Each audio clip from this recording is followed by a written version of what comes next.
Nasaan ba ako? Ina po ng pamilyang Chu. Sino ka? Ako ang iyong ninuno. Sutring Reinkarnasyon. Sutring Alkaymaya. Bakit ang lala ng kalagayan ng mga inapo ko ngayon? Ninuno, ako po ay. Hindi ko na may sakmura ito. Ipinagkakaloob ko sa iyo ang 2 banal na aklat na ito. Ibangon mo ang dangal ng iyong ninuno.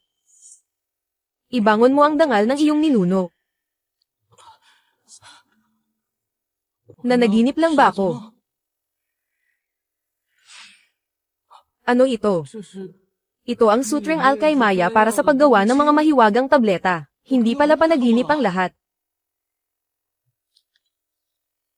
Tabletang Guti. Nagpapalakas ng pundasyon at enerhiya. Tabletang Fuling. Nagpapagaling ng mga sugat at sakit. Tabletang Taiji Zijen. Kayang puksain ang lahat ng uri ng lason. Tunay ngang napakahalagang kayamanan nito.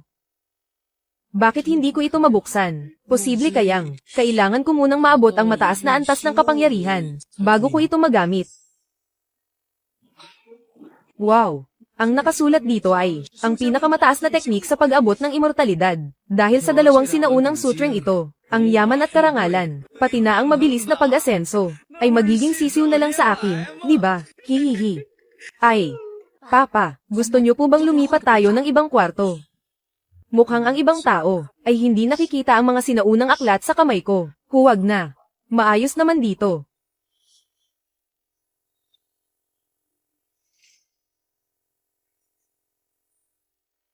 Lolo, sa tingin ko po, hindi maganda ang kulay ng inyong balat. Hoy, ikaw na kung ano-ano ang sinasabi. Huwag kang bastos sa harap ng tatay ko. Candy, huwag kang mawalan ng galang. Noong kabataan ko ay hindi sinasadyang nalasan ako. Ngayon, ang lason ay nanuot na sa aking mga buto. Natatakot akong wala na akong gaanong oras. Lason.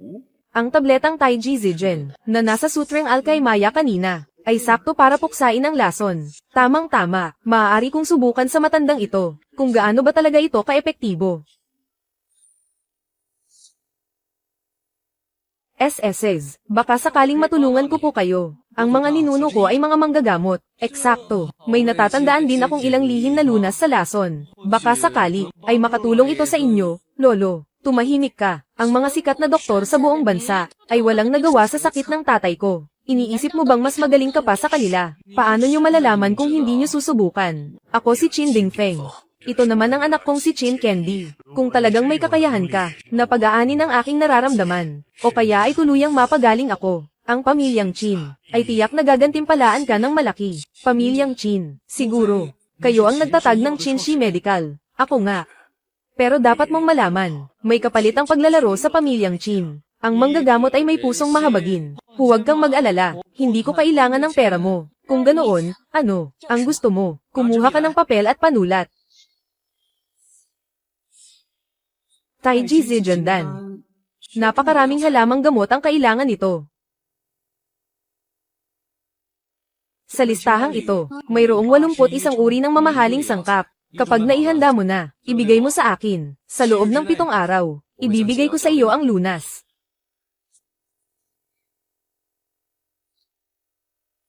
Sige, walang problema. Ihahanda ko ito agad. Pinakamahuli ay bukas bago magtanghali. Pumunta ka sa kumpanya ko para kunin ito. Kailangan ko munang gamitin ang Luwen Hoikin para malinang ang kapangyarihang immortal. Sa ganoong paraan, matutulungan ko si Lolo Chin na gumawa ng tableta. Enerhiya ng langit at lupa, 2 dulo ng yin at yang, baligtarin ang sansinukob, ang dakilang landas ng langit.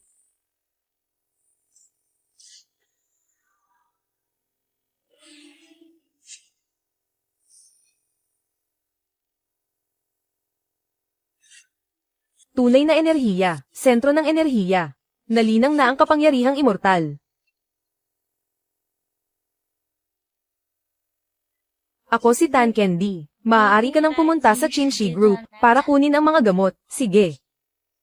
Hindi ba ito ang dating nobyo ni Jiang Ran? Bakit? Masakit ba sa loob na mag-ghost at mapalitan? Gusto mo bang gumawa ng gulo rito? Pinapayuhan kitang huwag nang magpumilit. Isang hamak na trabahador ka lang. Sa tingin mo ba bagay ka rito? Ano man ang gawin ko, kailangan ko pa bang mag-report sa inyo? Mabahong trabahador, naghahanap ka ba ng away? Hindi mo alam ang limitasyon mo. Sino ba ang taong ito? Nanggugulo rito. HMPH, huwag kang lalapit. Nandito ako para hanapin. Chufeng, anong ginagawa mo rito? Chufeng, tapos na tayo ng tuluyan. Bakit mo pa ako ginugulo? Hindi ikaw ang sinusadya ko. Pwede ba? Huwag kang masyadong assuming. Nagpapanggap ka pa. Sasabihin ko sa iyo ang totoo. Kailanman ay hindi kita nagustuhan. Ang isang basurang dukha na tulad mo. Kahit aso ay hindi magtityagang makasama ka. Tapos ka na bang magsalita? Kung tapos na, padaanin mo ako. Ikaw. Siya nga ang nanggugulo rito. Palayasin siya. Tamang-tama, masusubukan ko kung hanggang saan na ang lakas ko sa kasalukuyan. Sandali lang. Madam Chin, ililigpit ko na agad ang lalaking ito. Kayong lahat. Sibat na, talsik na kayo sa trabaho. Kayong lahat. Sibat na, talsik na kayo sa trabaho. Sumunod ka sa akin. Paano nangyari yun? Paanong si Chufeng ay kilala ang CEO ng grupo at inimbitahan pa siya sa taas? Sa tingin ko kay Chufeng, malapit na siyang makaakyat sa rurok mula basahan tungo sa pagiging hari. Tama ka, siguradong may isang tao rito na nagsisisi na hanggang buto. Ito na ang mga halamang gamot na kailangan mo. Sa loob ng 7 araw, gawin mo ang panlaban sa lason para sa akin. Walang problema. Miss Chin, ito ang 1,000,000 paunang bayad. Basta't mapagaling mo ang tatay ko. Pagdating ng oras, may malaking pabuya pa, 1,000,000. Hindi ko akalain na ang singsing na ito ay may kapangyarihang mag-imbak ng gamit. Ngayon naman, oras na para gumawa ng tableta.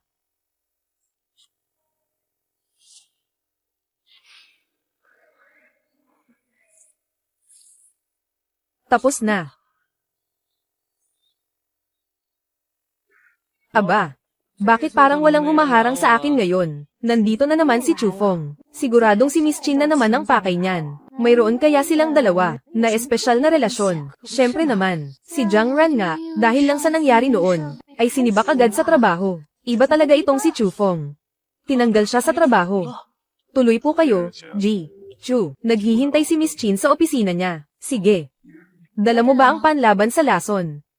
Ang tawag dito ay tabletang Taiji na lila at ginto. Kayang nito mapagaling ang tatay ninyong si Elder Chin. Tableta, epektibo ba to? Hayaan na nga. Sumama ka sa akin para makita ang tatay ko. Nako, huwag na siguro akong pumunta. Kailangan mong pumunta. Sino ba ang nakakaalam kung ang ginawa mong gamot ay talagang tatalab? Kapag lumala ang sakit ng tatay ko, tinitiyak ko sa iyong may paglalagyan ka. Hay, sige na nga. Chufeng. Sigurado ka bang tatalab ang maliit na bowl ang ito? Opo, hindi ko masasabing agad na mawawala ang sakit, pero para sa inyo, siguradong magkakaroon ito ng epekto, at wala itong anumang side effect. Sa ganitong sitwasyon, wala tayong magagawa kundi subukan ito. Tay, nandito na si Dr. Leo, Elder Chin. Ang bagay na iyan ay hindi basta-basta kinakain. Kung may mangyaring hindi maganda, naku po. Kung may mangyari mang hindi inaasahan, ako ang mananagot, at isa pa. Nandyan ka naman, di ba?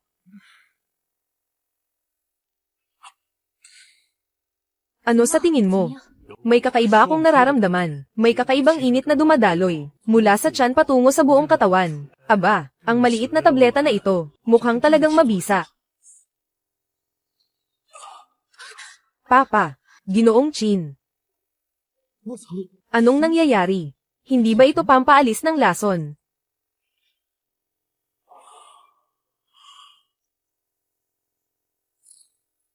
Mukhang nakatulog si Ginoong Chin. Dr. Leo, pakiusap, suriin niyo siyang mabuti. Siguradong maayos na siya. Ano ito? Siguro, ito ang mga lason na inilalabas ng katawan. Kumuha kayo ng panahad. Mag-ingat kayo, huwag niyo itong hahawakan. Ayos na.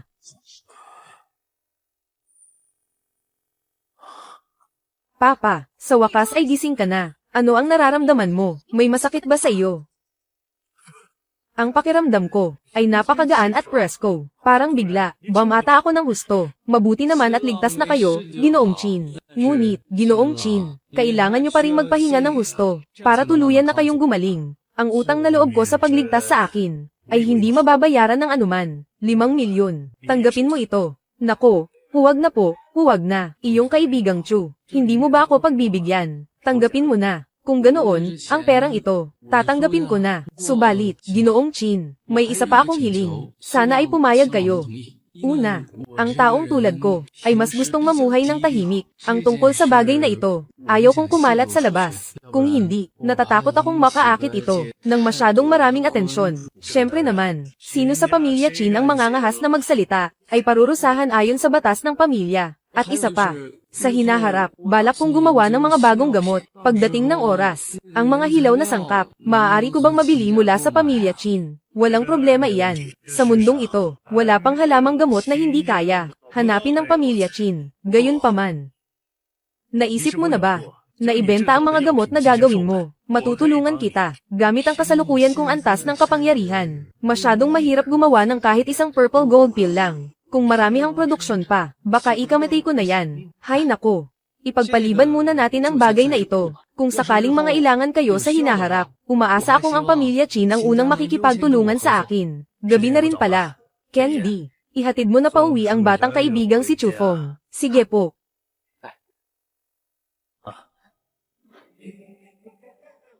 Ang ganda talaga ng kotseng ito. Ang sarap sa pakiramdam ng humaharurot ng ganito kabilis. Ang sarap talagang maging mayaman. Mayroon kang minanang galing sa panggagamot. Hindi ba't madali lang para sa iyo ang yumaman? Bakit kailangan mo pang magpakahirap bilang construction worker? Kakamana ko lang naman ng kaalamang ito. Hay nako, wala lang talagang magandang pagkakataon noon. Basta't gusto mo, ang Chin Group Pharmaceutical ay laging bukas para sa iyong pagsali. Si Chufong ba ito? Anong kailangan mo sa akin? Bukas na ang grand opening ng kumpanya ko. Gusto kitang imbitahan para uminom ng kaunti. Tutal, inalagaan mo rin naman si Ranran nitong mga nakaraang taon. Kailangan kitang pasalamatan ng maayos. Sige, naintindihan ko. Siya nga pala, huwag mo na alalahanin ang regalo. Balita ko ilang buwan ka nang hindi sumusweldo. Baka pati pambayad sa renta mo ay wala ka na.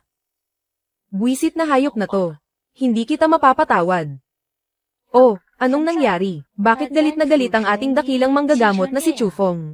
Wala lang to, isang pares lang ng mga taksil at malanding tao. Deserve mo ang higit pa sa kanila.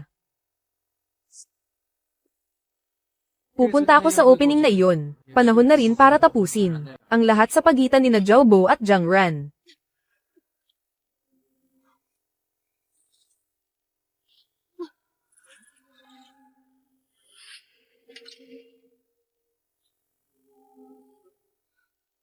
Mahina ang iyong enerhiya at katawan. Mayroon kang sakit mula pa noong isilang ka, di ba? Wala kang pakialam. Ang mga ninuno ko ay pawang mga manggagamot. Dalubhasa kami sa paggamot ng mga pambihirang sakit. Sa 3 milyong piso, garantisadong gagaling ka. Kahit ang mga pinakamagaling na doktor sa bansa ay hindi iyan mapagaling. Ikaw pa kaya? Tiyak na magkakaproblema ang katawan mo ngayong araw. Pagdating ng oras na iyon, maaari kang pumunta. Hanapin mo ako sa opening ni Zhao Bo. Ako si Chufong.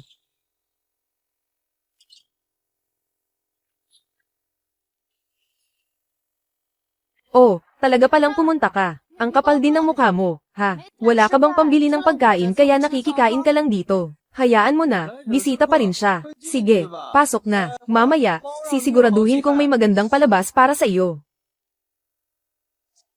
Sa totoo lang, ang taong pinakagusto kong pasalamatan ngayong araw ay si Chufong. Kahit na isa lang siyang construction worker na walang kinikita, hindi lang siya nagbigay ng 400,000 nang walang kapalit. Para sa negosyo ko, naisip pa niyang hindi siya karapat dapat kay Ranran. Kaya kusa niya itong ipinaubaya sa akin. Talagang napakabait niya.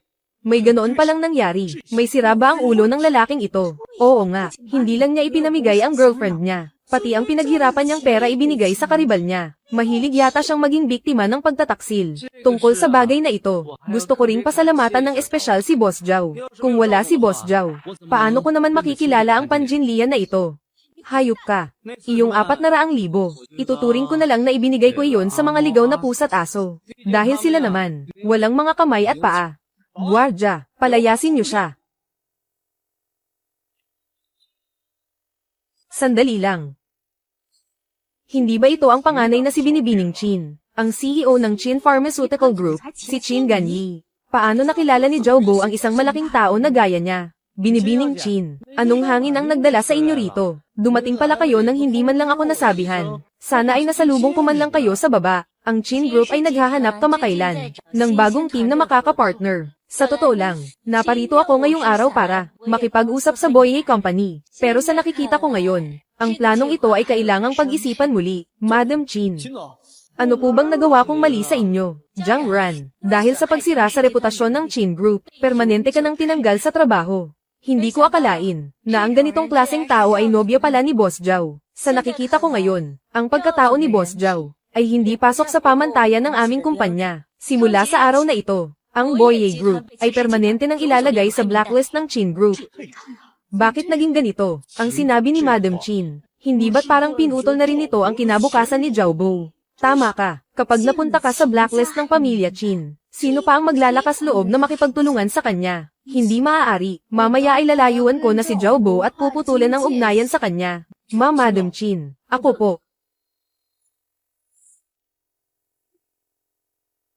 Young Master Yu, bakit kayo napadpad dito? Kilala ko siya. Hindi ba ito ang tagapagmana ng Hongsheng Group, ang panganay na si Yu Jinyao? Siya ang kapatid ng isa sa 4 na dilag ng Tianzhou, na si Yu Jingxuan. Binibining Chin, may hinahanap lang ako. Young Master Yu, kumpanya ko ito. Kilala ko ang lahat ng narito. Sino po ba ang hinahanap nyo? Si Chu Feng. Chu Feng.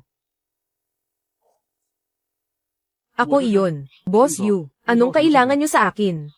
Sumama ka muna sa akin. Tara na, bilis. Teka, Young Master Yu, anong nangyayari rito?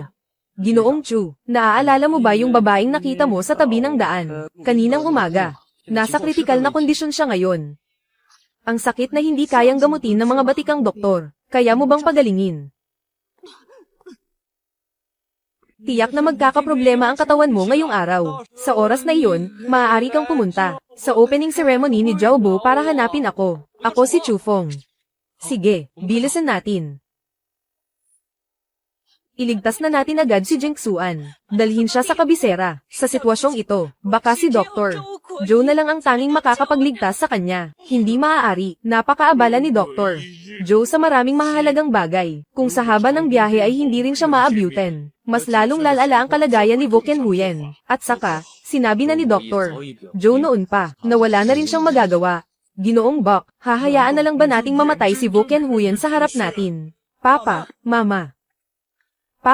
Mama, nandito na si Chu Feng. Kumusta na ang lagay ni Voken Huyen? Siya ba ang sinasabi ni Binibining Go na makakapagligtas sa kanya? Kaming mga tanyag na doktor na may dekadekadang karanasan, ay sumuko na sa sakit na ito. Tapos ipapaubaya nyo lang sa isang batang walang pangalan. Isang batang hilaw pa at wala pang napatunayan. Siguradong isa lang itong manloloko. Sa ganitong kritikal na oras, nagagawa mo pang manguto. Hindi ko alam kung ano ang masamang balak mo. Hindi ko rin alam kung sino itong mga matatandang mapang mata. Naakala mo kung sinong mga santo. Lapastangan, kaninong anak ka bang bata ka? Ang lakas ng loob mong magsalita ng ganyan. Chu Feng, ang mga narito ay mga tanyag na doktor ng Tianzhou. At itong si Ginoong Bok, ay isang dalubhasa na pumapangalawa lang sa pinakamagaling sa bansa. Dahil sumuko na pala ang lahat ng mga dakilang doktor na ito. Kung gayon, hindi ko na kailangang ipakita ang aking hamak na kakayahan. Aalis na ako. Teka, sandali lang. Sabi nga, ang puso ng doktor ay puno ng habag. Kung talagang may paraan ka para iligtas si Voken Huyen sa panganib,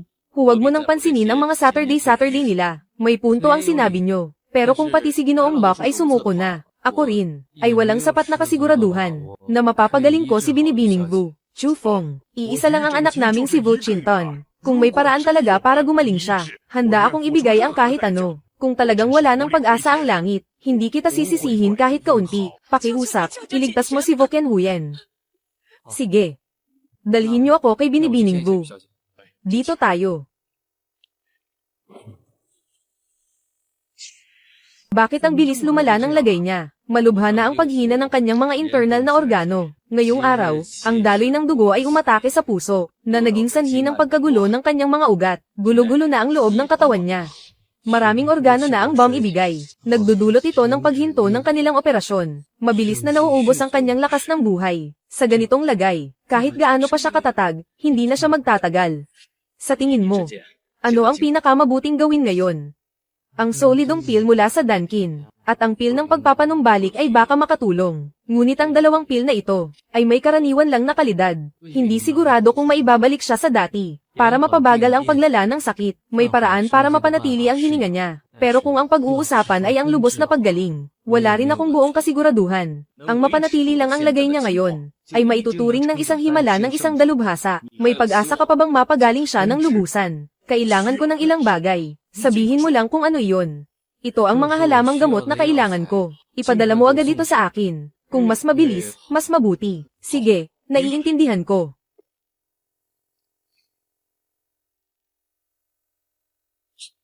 Maaari nang simulan ang paggawa ng tableta.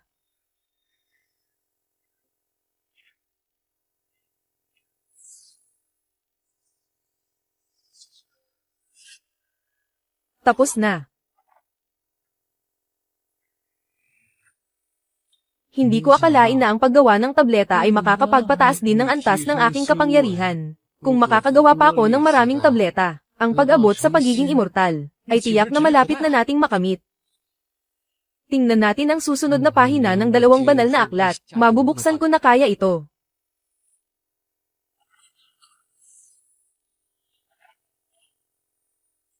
Subukan natin ang Dunkin. Tableta ng sigla, paglilinis ng utak at pagpapalit ng dugo. Tableta ng mahabang buhay, nagpapahaba ng buhay at nagpapanatili ng kalusugan. Tabletang Tai Ching Xuanshen, pagbabago ng katawan at buto. Muling pagsilang mula sa abo. Grabe, napakalupit nito. Itong tabletang Tai Ching Xuanshen, maaaring gamitin para gamutin si Vo Ken Huyen. Kaya lang, ang mga sangkap na ito. Ito ang tabletang guti at tabletang fuling. Alalayan mo siyang maupo, pagkatapos ay ipakin sa kanya ang tabletang fuling.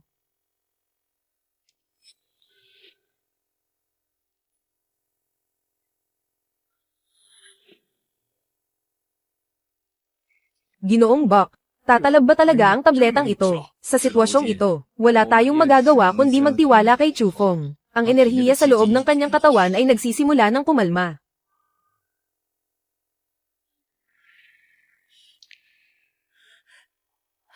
Ken Huyen, sa wakas ay gising ka na. Anong nangyari sa akin? Nang mawalan ka ng malay, lahat kami ay nawalan na ng pag-asa. Si Chu Feng ang nagligtas sa iyo. Salamat sa pagliligtas sa akin. Hihingi rin ako ng paumanhin sa maling akala ko sa iyo noon. Walang anuman. Hindi pa lubos na lumalabas ang bisa ng tabletang fuling. Ngayong gabi, kailangan itong inumin kasabay ng tabletang guti, para mas maging epektibo ang resulta. Salamat sa iyo, Chu Feng. Ikaw ang tagapagligtas ng pamilya Vo namin. Walang problema. Ngunit, ang bisa ng 2 tabletang ito ay hindi pa sapat. Kailangan pa ng mas malakas na gamot. Ang tabletang Tai Ching Xuanshen. Iyon ba ang nasa alamat? Ang mahiwagang tableta na kayang magbigay ng muling pagsilang. Eksakto. Ito iyon. Ito ang mga sangkap na kailangan ko. Kung mahahanap ang lahat ng ito, maaari na itong gawin. Karamihan sa mga materyales dito ay hindi mahirap hanapin. Ngunit ang 3 sangkap na ito, kahit kailan sa buhay ko ay hindi ko pa nakikita. Gintong palaka na may 3 paa. Makulay na lotes ng niebe. Damong walang ugat. Ang mga materyales na ito ay kasing dalang ng ginto. Ang makumpleto ang lahat ng iyan, ay talagang napakahirap na hamon. Chu Feng, hanggang kailan kayang panatilihin ng tabletang ito ang kalusugan ni Ken Huyen? Gaano katagal? 1 buwan. May oras pa pala tayo. Ginoong Bak, Chu Feng. Pakiusap, tulungan niyo kaming maghanap ng balita, kung may balita tungkol sa mga materyales na ito. Kahit gaano pa kamahal ang presyo, gagawa ako ng paraan para mabili ang mga iyon. Ipinapaubaya ko na sa inyong 2. Saan ko kaya mahahanap ang 3 uri ng halamang gamot na ito? Plano kong gumawa ng mga bagong gamot sa hinaharap. Pagdating ng oras, maaari ko bang bilhin ang mga hilaw na materyales mula sa pamilya Chin? Siyempre, walang problema yan. Wala pang halamang gamot sa mundong ito, na hindi kayang makuha ng pamilya Chin. Hello, gusto kong makipagkita kay matandang Chin. Papa.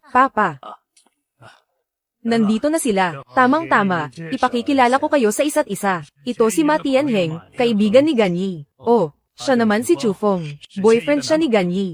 Gagawin ba niya akong panakip butas?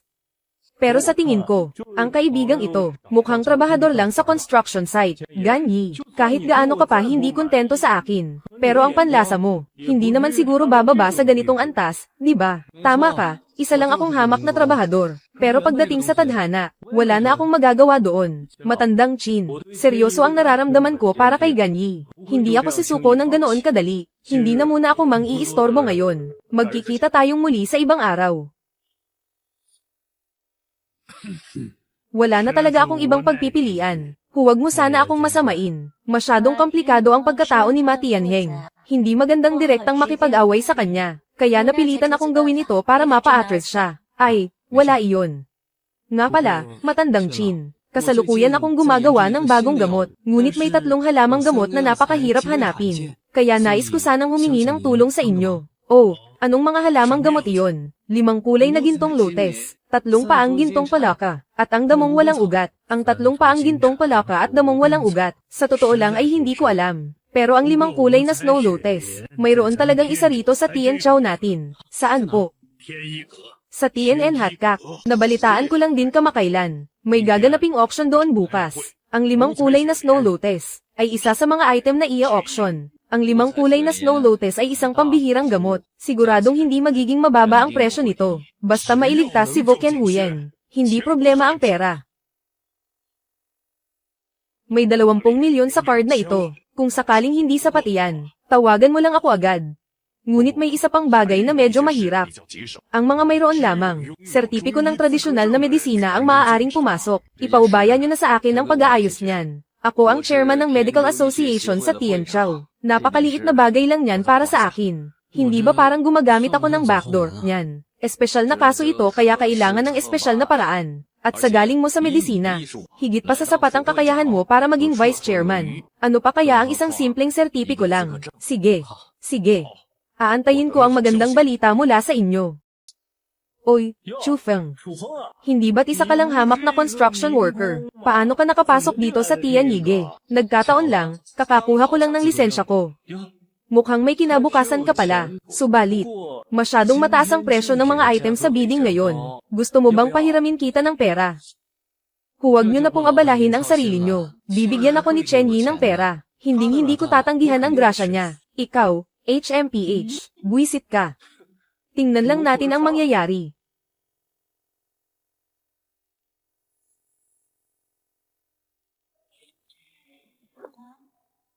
Napakaganda niya talaga. Ako ang inyong tagapangasiwa para sa auction na ito. Morongzu, pakiusap, sundin nating lahat ang mga patakaran ng auction. Magkaroon tayo ng maayos na bidding. Kapag nanalo, kailangang bayaran. Siya pala si Morongzu. Kahanay ni na Eugene Zuan at Qin Chenyi. Isa sa 4 na dakilang dilag ng Tianzhou. Ito ang ating unang item para sa araw na ito. 100 taong ginseng mula sa Kunlunshan.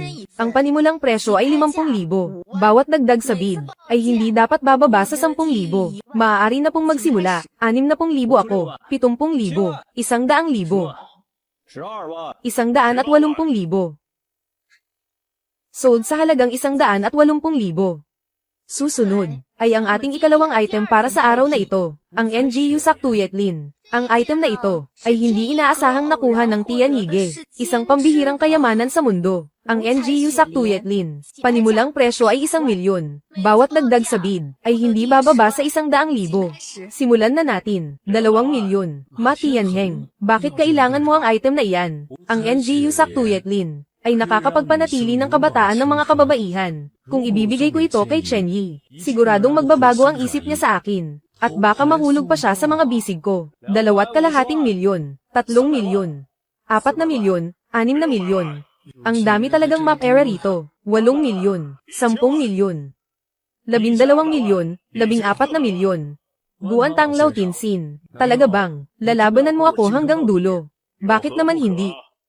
Siya pala ang nangungunang manggagamot ng Jingzhou, Guan Lao. Kaya pala pamilyar ang mukha niya. Ang batang manggagamot na ito ay naglakas loob na makipagkumpitensya kay Guan Lao. Hindi ba siya natatakot na masira ang sariling karera? Kahit na lumampas na ang presyo sa budget ko, basta makuha ko lang si Chen Yi. Sulit na rin ang lahat. Maglalabas ako ng 20 milyon. Talagang napakayaman ni Ginoong Guan. Aminado akong hindi ko kayang tapatan iyan. Salamat sa pagpaparaya, Guan Lao Tinsin. Napakagaling. Dahil ang tuyetlin na ito ay wala nang humihigit pa sa bid. Kung gayon, ipinapahayag ko na ang nagmamay-ari nito ay, sandali lang, 20,100,000. Chu Feng, pinapayuhan kita, huwag mong sagaran ng pasensya ko. Normal na subasta lang ito. Ang may pinakamataas na tawad ang siyang magmamay-ari. Bakit kailangan mo pang mang-insulto ng personal? Napakabuti. Nagdesisyon na ako. Ibibigay ko na ang NGU Sak Tuyetlin kay Chu Feng. Subalit, kailangan mong magbayad agad ngayon din. Tama ba ang narinig ko? Kanina lang noong nagtatawaran. Siya ang pinaka-agresibo sa lahat. Ngayong ang iba ay, nagdagdag lang ng 100,000. Bigla na lang siyang sumuko at ibinigay sa iba. Sige, walang problema. Babayaran ko na ang buong halaga ngayon din. Chu Feng, isa ka lang hamak na trabahador. Saan ka kukuha ng 20 milyong iyan? Narito ang pera. Nasa likod ng card ang password. Sige po, paki-antay lang sandali.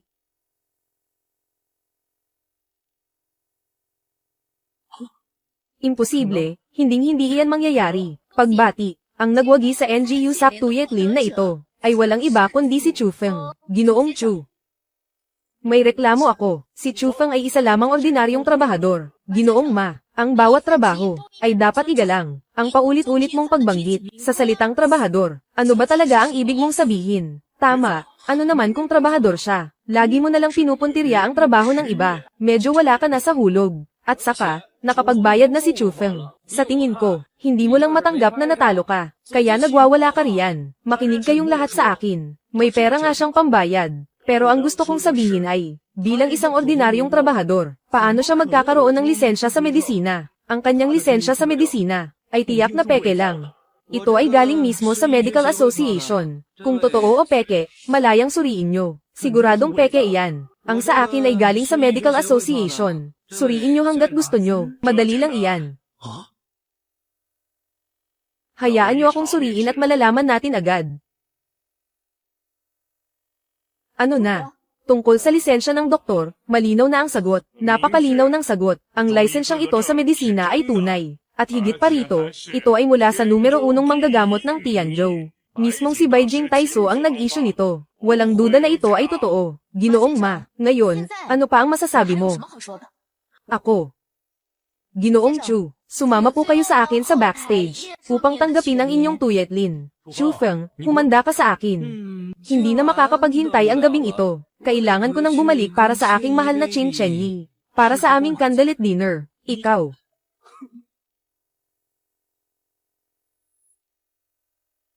Salamat, Ginoong Chu, sa inyong suporta sa Tianjige. Kung may kailangan kayo sa hinaharap, maaari kayong pumunta rito anumang oras. Eksakto, may kailangan ako ngayon. Ano po iyon? Gusto kong hilingin sa magandang si Morongzu, na ipakilala ako sa taong namamahala rito, ang tagapamahala ng Tianjige. Hindi ko alam kung anong kailangan nyo. Gusto ko lang sanang humingi ng tulong sa inyo, para maghanap ng 2 uri ng halamang gamot. Anong mga halamang gamot iyon? Ang Tamtok King Thim at Viken Teo. Ang 2 gamot na ito, ay nakatala sa mga sinaunang aklat. Ang pambihira nito ay katulad ng NGU Sak Tuyetlin. Hindi ko alam kung para saan ito gagamitin ni Chu Feng, para magligtas ng buhay. Basta matulungan nyo akong mahanap ang mga ito. Hindi problema ang pera, walang problema. At isa pa, maraming halamang gamot dito sa Tianjige. Gusto ko sanang bumili ng mga gamot dito sa inyo. Siyempre, pwedeng-pwedeng. Chu Feng, kung may kailangan pa kayo sa susunod, magsabi lang kayo agad. Sige. Ingat kayo sa pag-alis. Oh, mag-aabang ka na ba ng taxi pa uwi? Mukhang gusto nyo yata akong ihatid pa uwi. Ihahatid ka nga namin. Tama iyon. Pero kung saan ka pupunta, kami ang masusunod. Titingnan ko nga kung anong pakulo ang gagawin nyo. Hindi mo akalain, no? Nagkita tayo agad. Hindi na matutuloy ang candlelight dinner. Pero pwede naman kitang pakainin ng alikabok. Ikaw nga talaga. Ibigay mo na ang NGU Sak Tuyetlin. Pagkatapos ay maglaho ka na ng tuluyan, sa harap namin ni Qin Chenyi. Sa ganoong paraan, palalampasin ko pa ang ginawa mo. At kung hindi, kung ganoon, babaliin ko ang mga binti mo. At itatapon kita sa ilog para aipakin sa isda. Binigyan na kita ng pagkakataon. Pero wala kang silbi. Sugod.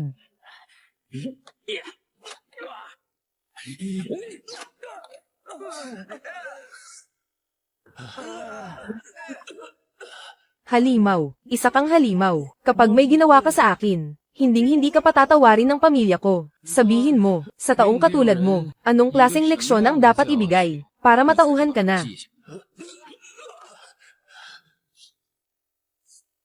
Dr. Liu, wala na ba talagang lunas ang sakit ko? Hay. Baka ang mga dakilang dalubhasa na lang, ang makakapagligtas sa inyo. Wala naman akong koneksyon sa mga ganoong tao. Hello, pa. Binugbog ako at binali ang kamay ko. Nasa ospital ako ngayon. Kailangan niyo akong ipaghiganti. Sino ang gumawa niyan? Si Chu Feng. Mga tauhan, dalhin niyo rito si Chu Feng. Iniisip ko, bakit parang pamilyar ang eksenang ito? Chu Feng, sumama ka sa amin. Ginoong Ma, siya po si Chu Feng. Ikaw pala si Chu Feng. Saan mo nakuha ang lakas ng loob para baliin ang braso ng anak ko? Hindi ko alam na anak niyo pala siya. Pero kung mauulit man, gagawin ko pa rin iyon. Sige, bibigyan kita ng pagkakataong mabuhay. Iwan mo ang kamay mo rito, at lumayas ka na sa Tianzhou. Paano kung ayaw ko? Mayroon akong 3,000 tauhan dito. Tingnan natin kung kaya mo silang talunin. Quits na tayo. Sige, subukan mo lang. Sugod.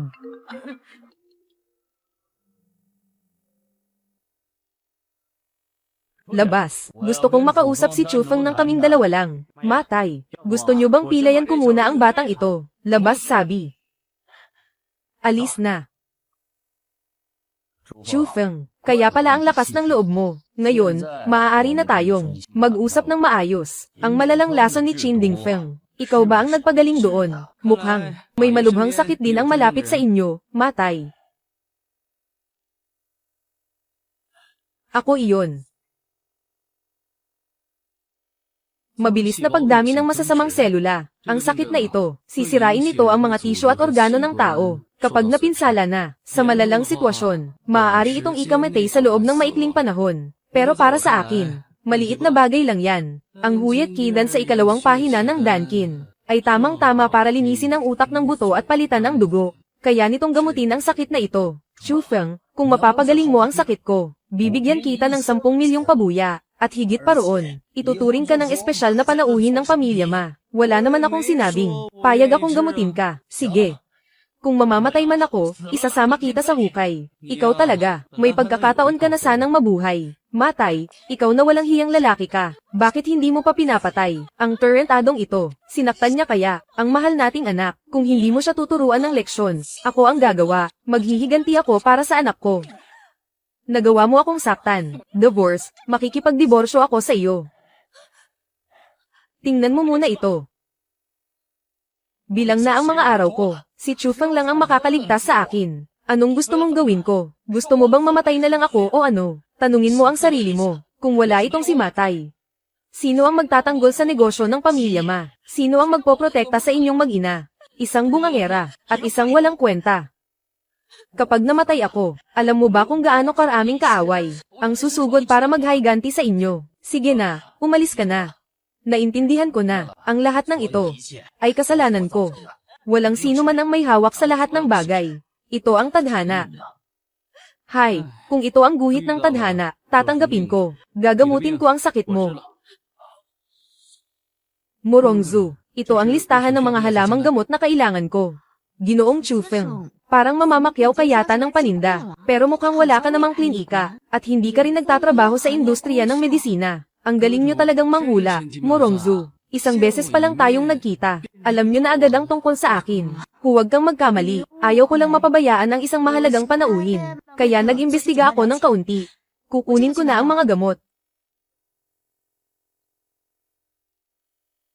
Bukod sa Zuchi Dan na para kay Matay, ang mga gamot para sa Fuling Dan at Guti Dan, pati na rin ang Yishou Dan at Taiji Zijin Dan. Kailangang maghanda ng marami-rami pa, para mas kampante at may bala tayo.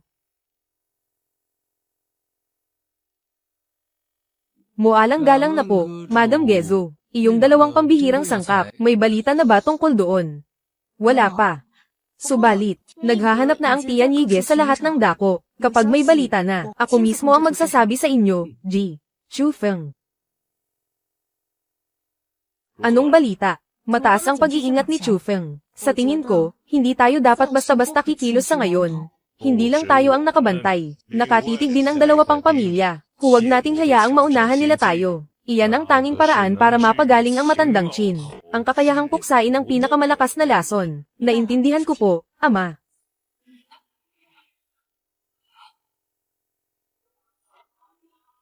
Ayos, tapos na.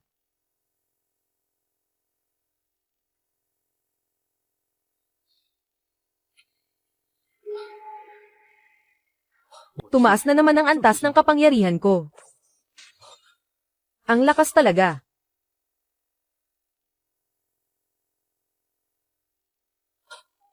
May mga bagong kaalaman na namang nabuksan sa Luan Weijing, ang Chimen Shi Sanshen. Paglilipat ng tunay na enerhiya, at pagbuksa sa masamang lamig. Mukhang maganda ito. Pagdating ng panahon, ewan ko lang kung magagamit ko ito ng husto. Ngayon, gagamitin ko muna ang Zhu Chidan, para gamutin si Matay. Hoy, hinto, anong ginagawa nyo rito? Hahanapin si Matay. Sabihin mo, si Chufeng ay narito para bumisita. Ang lakas ng loob mong tawagin si Master Ma sa pangalan lang. Mukhang naghahanap ka ng sakit ng katawan Dami mong daldal. Sinabing pumunta ka na. Titingnan ko lang kung sino ang nanggugulo rito. Tatawagan ko muna si Matay. Baka mabasak ang lugar na ito. Mahirap na akong magkaroon ng hindi pagkakaunawaan. Sugod. Aray ko, nako, nagkasakitan pa ang magkakampi. Kapatid na Cho, halika rito, sumunod ka sa akin. Darating na agad si Master Ma. Chufeng, nag-insayo ka ba ng martial arts? Mag-sparring tayo, kahit isang tira lang. Sige ba, pero siguraduhin mong ibubuhos mo ang lahat ng lakas mo ha.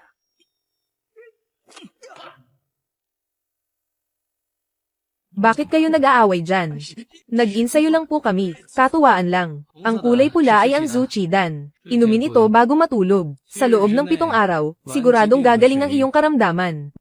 Para saan naman itong kulay kape? Iyan ang Fuling Dan. Para iyan sa anak mo. Dakilang manggagamot Chu. Hindi ko makakalimutan ang utang na loob na ito habang buhay. Sige na, mula ngayon, ay enjoy mo na lang ang iyong buhay.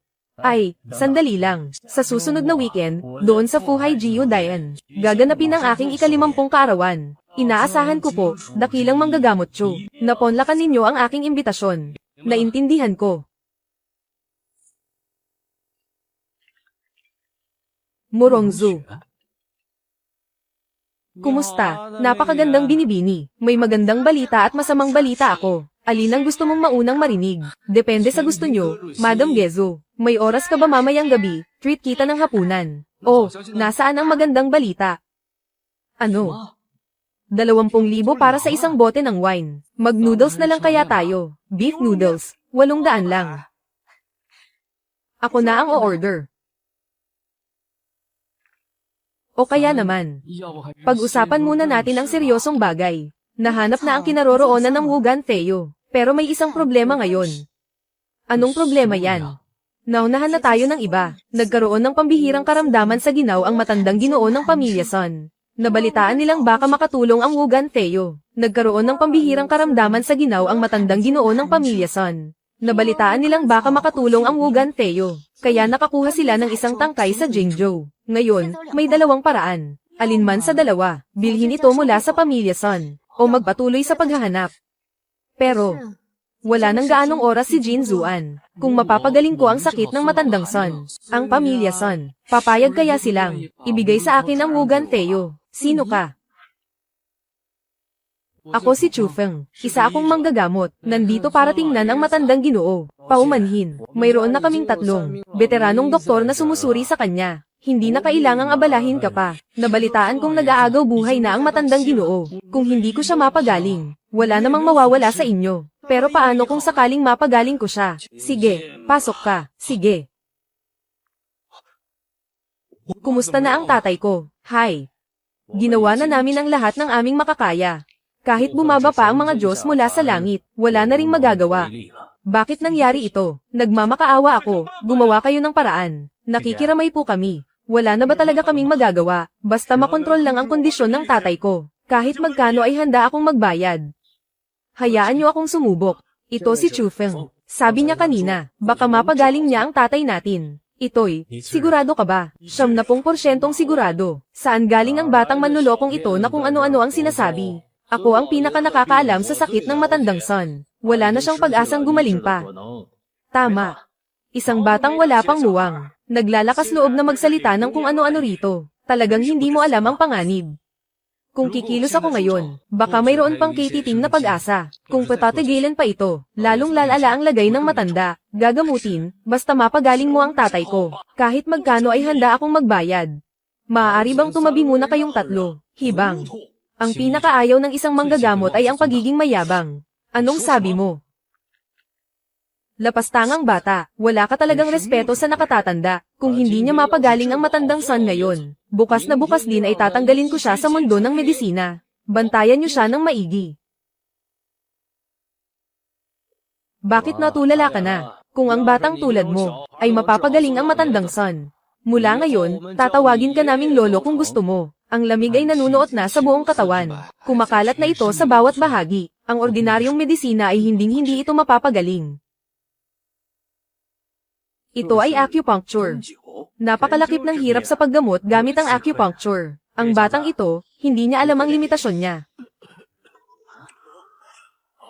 Paano itong naging posible? Himalang karayom. Tunay ng isang mahiwagang karayom. Kunin mo ang gamot na ito. Ipainom mo ito bukas sa matandang Ginoo ng Pamilya Son. Kayo ay tunay na isang dakilang manggagamot mula sa langit. Kaming Pamilya Son ay nagpapasalamat sa inyong napakalaking kabutihan. Ano sa tingin nyo, batang kapatid na Chufeng? Tunay na buhay na alamat ng medisina. Ang bagong henerasyon ay talagang mas magaling na. Hangang-hanga ako sa iyo, munting dakilang Dr. Chufeng. Lolo, teka. Wala akong apo na kasing tanda mo. Nakakasuka, huwag ka nang magpanggap na kagalang-galang dito. Maging mapagkumbaba ka na sa susunod. Umuwi ka na. Dakilang Dr. Chufeng, kaming Pamilya Son ay walang gaanong kayamanan. Nais naming ibigay ang mga share ng kumpanya. Ibibigay namin sa inyo ang 20%. Panghabang buhay na ito, hindi na kailangan iyan. Naparito lang ako sa pagkakataong ito, para lamang sa Voken Theo. Walang problema riyan. Sige, kukunin ko na agad. Maraming salamat. Munting kaibigang Chufeng, nakuha ko na ang Tamtok Kim Fame. Sa wakas ay magagawa na ang Titan Huyen Dandan.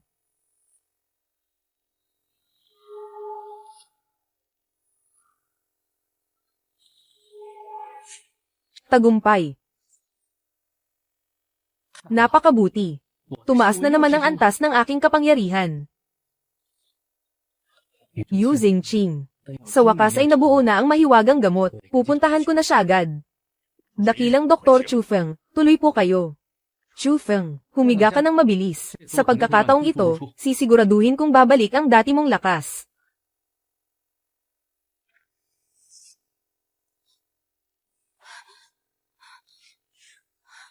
Nararamdaman kong napakainit. Bilis, dali, dalhin niyo siya sa banyo. Gumamit ng malamig na tubig para bumaba ang lagnat.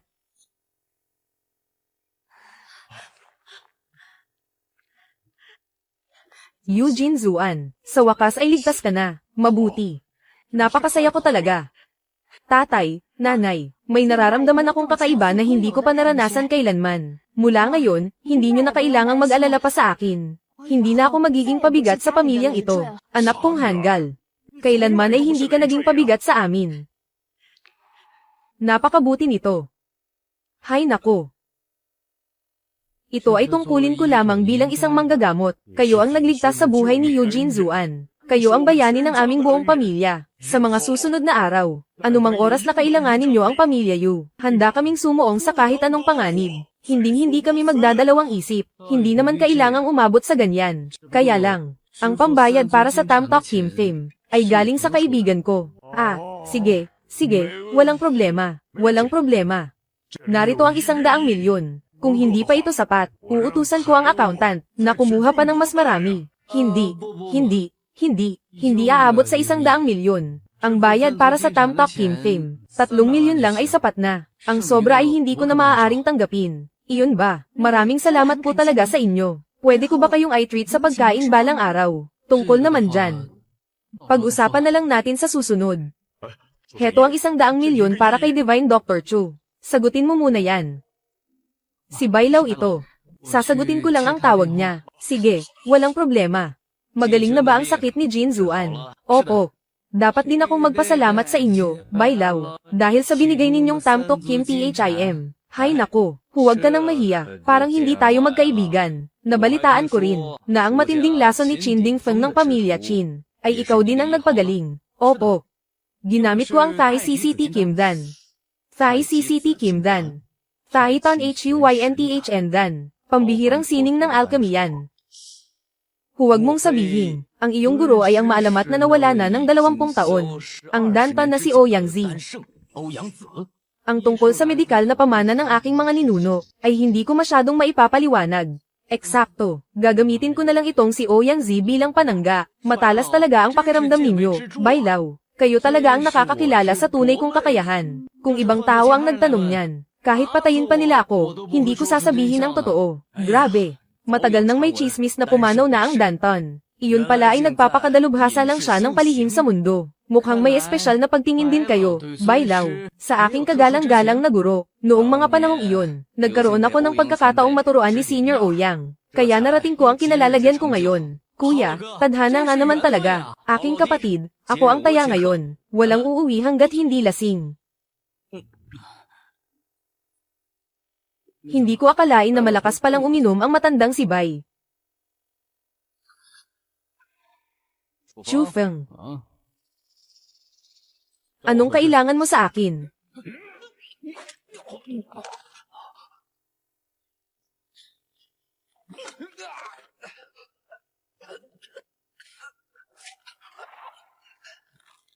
Sino ka? Bakit mo ako inaatake? Mukhang hindi ka nga ordinaryo. Pero dahil kumakampi ka sa pamilya Qin at gumagawa ng masama, maaga kang mapupunta sa hukay. Matapang ka pa ring sumagot, ha? Chu Feng, ang lakas ng loob mong makipag-away dito. Paano kung masira mo ang bahay ko? Kaya mo bang bayaran yan? Ang pamilya Qin na tinutukoy niya, hindi kaya si Qin Dingfeng yun. Ganoon nga ang nangyari. Siguradong ang pamilya Sun ang may gawa nito. Pamilya Sun. 20 taon na ang nakalipas. Nagkaroon ng alitan sa negosyo ang pamilya Qin at pamilya Sun. Naging mortal silang magkaaway. Ang lason na pumasok sa katawan ko, ay gawa ng pamilya Sun. Sinuhulan nila ang doktor ng pamilya Qin para iturok yun. Noong pumunta ako para humingi ng paliwanag, nagkaroon ng madugong labanan. Sa kasamaang palad, namatay ang mga magulang ni Chen Yi. Imbestigado ang pamilya Sun. Mula noon ay nanahimik na sila. Hindi ko akalain na ngayon, ay babalik sila, at nadamay ka pa sa gulo. Ayos lang. Dahil sila ang unang humanap ng gulo sa akin. Pagsisihan talaga nila ang ginawa nila. Iimbestigahan ko ng maigi ang bagay na ito. Huwag na. Bakit? Dahil kung hindi sila nagtagumpay ngayon, siguradong babalik at babalik sila. May naghahanap talaga ng sariling kamatayan dito ah. Sino ka?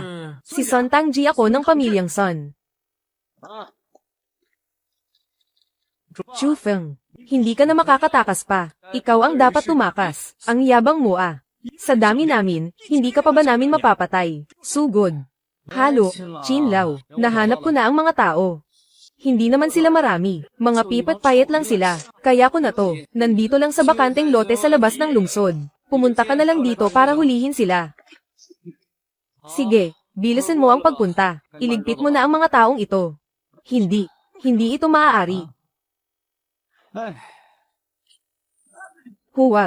Huwag mo akong patayin. Magsasalita ako. Sasabihin ko ang lahat. Sinong nag-utos sa iyo? Ang tatay ko ang nag-utos sa akin. Bakit kailangan niyo pa akong galawin? Kaming pamilyang Sun. Akala namin ay mamamatay na si Qin Dingfeng sa lason. Para sana makapaghiganti na kami. Pero sinong mag-aakala na mapapagaling mo si Qin Dingfeng? Sinira mo ang lahat ng plano namin. Kayong mga pipet-payet.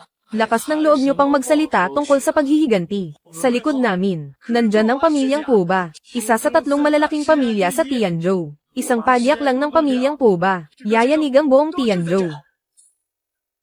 Nasaan na sila ngayon? Akala ko kasi sapat na ang pamilyang Sun para tapatan ng isang tulad mo. Kaya hindi ko na sila pinakialam.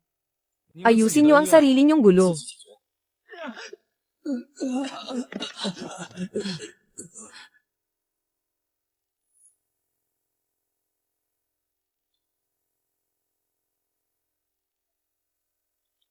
Ikaw ba si Chu Feng? Oo, ako nga. Gusto kang makita ng aming senyorita. Huwag na.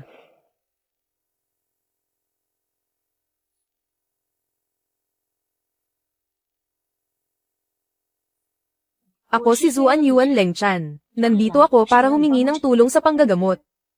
May sakit ka ba? Parang hindi naman. Mukhang maayos naman ang pangangatawan mo. Ang tatay ko. Mayroon siyang kakaibang sakit. Walang sino man ang makatukoy sa sanhi nito. Bakit kailangan nyo pang hanapin ng isang hamak na trabahador na tulad ko? Ayon sa balita, napagaling mo sina Qin Dingfeng at Eugene Zuan. Totoo man o hindi, gusto ko pa ring sumubok. Bakit naman kita tutulungan? Pera, kapangyarihan, katayuan, o magagandang babae? Ano man ang hilingin mo, kaya kung ibigay, kahit ano ay matutupad mo. Ako. Ikaw lang ang gusto ko. Ikaw lang ang kinahuhumalingan ko. Naglalaro ka ng apoy. Hindi iyon ang ibig kong sabihin. Ang punto ko ay, ang pagkakakilanlan mo, ayaw ko, na dahil sa pagliligtas sa taong hindi dapat iligtas, ay mapahamak pa ang buhay ko. Ako ay mula sa isa sa 3 malalaking pamilya ng Tianzhou, ang panganay na anak ng pamilyang Zuan Yuan. Sa Tianzhou, sinong mangangahas na kalabanin ang pamilya Zuan Yuan? Para ka na rin naghahanap ng sarili mong kamatayan. Tara na. Gulaw. Ihatid mo siya para makapagpahinga muna. Pupuntahan ko lang ang aking ama. Masusunod po, Binibini. Alam mo ba kung nasaan ka? Kung balak mo lang kaming lokohin, pinapayuhan kitang umalis na ngayon din. Para makaligtas ka pa, hindi ko ginustong pumunta rito. Ang Binibini nyo ang nakiusap sa akin. Sa susunod, gamitin mo naman ang utak mo bago ka magsalita. Ang lakas ng loob mong maging bastos dito. Nasaan ang mga tao? Ganito ba talaga kayo? Ang paraan ng pagtanggap ng bisita ng pamilya Zuan Yuan. Paano nangyari ito? Huwag mong sabihing ikaw. Xu Feng, sumunod ka sa akin. Binibining Zuan Yuan. Pasensya na. Ayoko nang tumuloy. Pinaglalaroan mo ba ako? Sandali lang, Ginoong Chu. Pasensya na sa pambabastos kanina. Sana ay mapatawad mo kami. Sige na. Wala rin akong balak makipagtalo pa sa inyo. Binibining Zuan Yuan. Ipakita mo na ang daan. Ipakikilala ko sila sa iyo. Mula kaliwa pa kanan, narito ang aking ikalawang tito, si Zuan Yuan Gufeng. At ang ikatlong tito, si Zuan Yuan Guyan.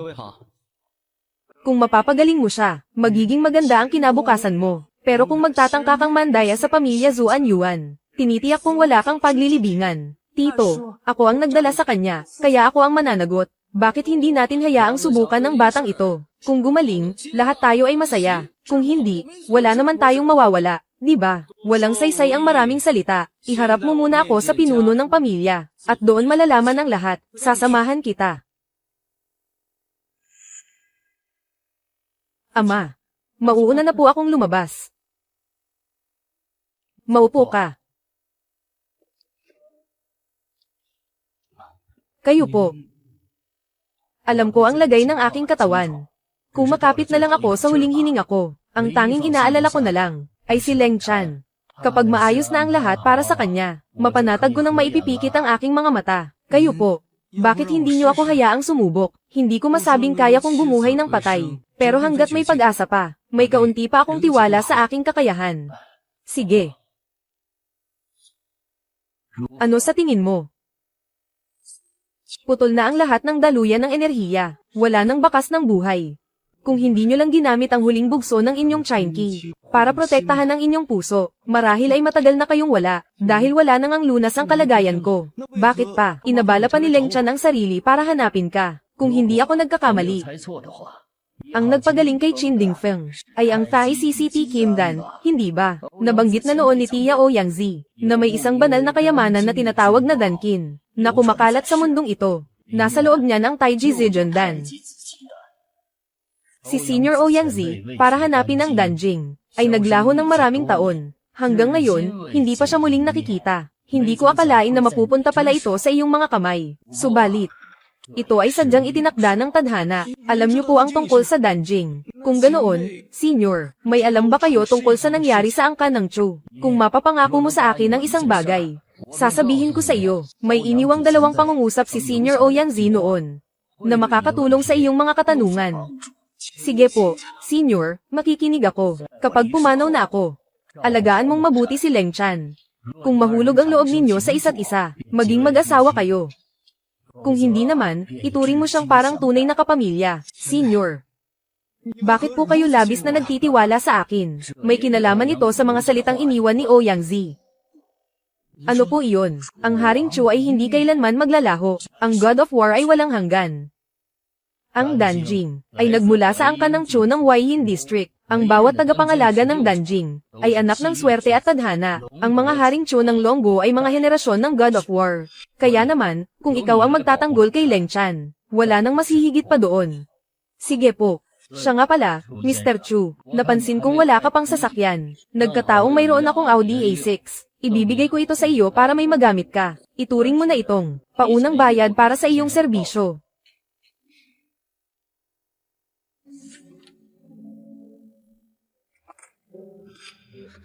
Ano sa tingin mo? Mauna ka na sa loob. Si Senior Zuan Yuan ay may kailangang ibilin. Bakit ba hindi ka makinig sa akin? Para rin naman ito sa ikabubuti mo. Bakit? Ayoko.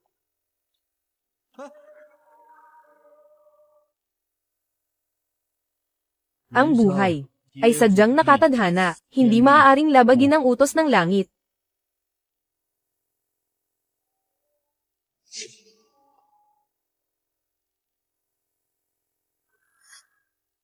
Anong klaseng bulok na kotse to at dito pa naglakas loob pumarada? HMPH. Aba matindi, nagagawa mo pang hamelin ang tulad ko. Bakit mo pa pinapatulan ang hampas lupang yan? Baka madumihan lang ang mga kamay mo, mahal ko. Tama ka. Nagmamadali pa ako para sa birthday party ni Tito Ma. Hoy, dukha. Habang buhay kang hindi makakatikim ng ganito kagandang babae. Tara na, baby. Security. Paalisin niyo nga ang taong ito. Hoy Promdi, lumayas ka na rito. Inimbitahan ako rito ni Mr. Ma. O sige, nasaan ang invitation card mo? Invitation card. Chu Feng. Bakit hindi ka pa pumapasok? Nakalimutan ko ang invitation card ko. Heto, gamitin mo ang invitation card ko. Sumabay ka na sa akin sa loob. Sige. Huwag mo nang pansinin ang hampas lupang iyon. Maupo ka muna rito. Magbabati lang ako sa ilang mga kakilala. Sige.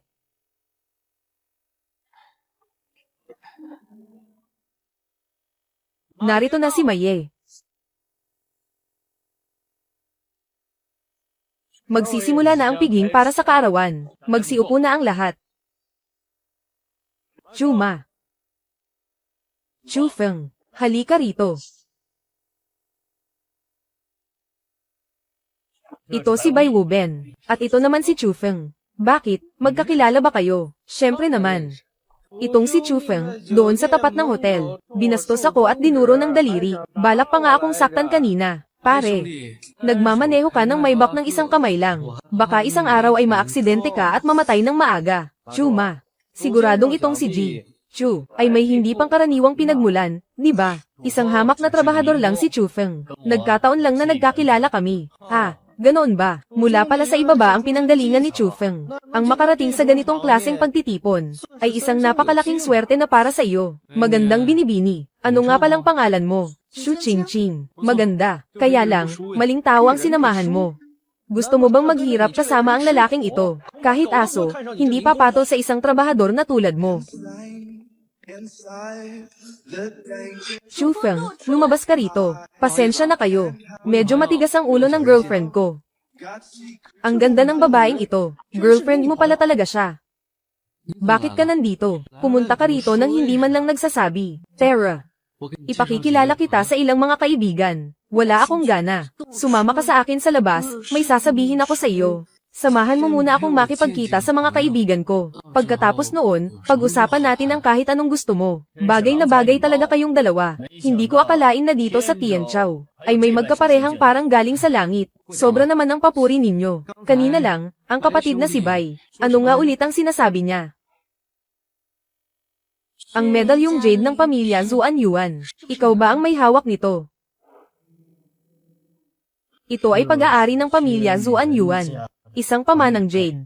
Sa loob nito, nakatago ang susi sa kayamanan ng buong angkan ng Zuan Yuan. Kung ganoon, dapat ay ibigay ninyo ito sa susunod na pinuno. Bakit ninyo ito ibinibigay sa akin? Dahil ang taong nagpahamak sa akin, ang taong lamason sa akin, ay walang iba kundi ang susunod na pinuno, si Zuan Yuan Gufeng. Kung mapapagaling mo ako, magiging maliwanag ang kinabukasan mo. Pero kung magtatangka kang linlangin ng pamilya Zuan Yuan, sisiguraduhin kong wala kang mapaglalagyan sa mundong ito. Hindi ko akalain na siya pala iyon. Ako. Kailangan kong ingatan mo ng mabuti ang jade na ito.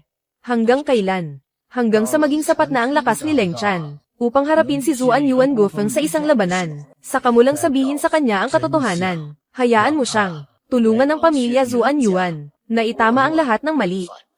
Sige, pinapangako ko sa inyo. Nasa kamay ko nga ang pendant.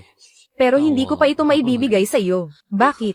Ito ang bilin sa akin ng iyong ama. Kapag dumating na ang tamang panahon, kusa ko itong ibibigay sa iyo. At may isa pa akong sasabihin sa iyo. Nagpapahiwaga ka na naman. Walang kinalaman sa iyo ang mga problema ng pamilya Zuan Yuan. Sino ang nagsabi? Sigurado akong ang iyong ama ay may ipinagkatiwala sa iyong gawain, di ba? Alam mo ang tungkol doon. Kailangan mong gamitin ang pangalan ng pagpapakasal kay Chu Feng para lisanin ng pamilya Zuan Yuan at tuluyang putulin ang ugnayan sa kanila. Tama. Kaya naman, ikaw ang magdesisyon kung ano ang gagawin mo. Susunod ka ba sa plano ng iyong ama o magmamatigas ka sa sarili mong gusto? Pero babalaan kita. Kung magmamatigas ka, ang kapalit niyan ay ang sarili mong buhay. Kung ganoon, kailan masasabing tama na ang panahon? Hindi dapat minamaliit ang lakas ni Zuan Yuan Gufeng. Kapag ako o ikaw ay nakaabot na sa antas ng Grandmaster, sige. Bago mangyari iyon, ako ang magiging mapapangasawa mo sa pangalan, at titira ako kasama mo. Subalit, kapag nagtangka kang gumawa ng kalokohan, ihanda mo na ang kabaong mo. Pagkabalik mo, ipaliwanag mo ng maayos sa pamilya mo. Pagdating ng oras, ako mismo ang susando sa iyo.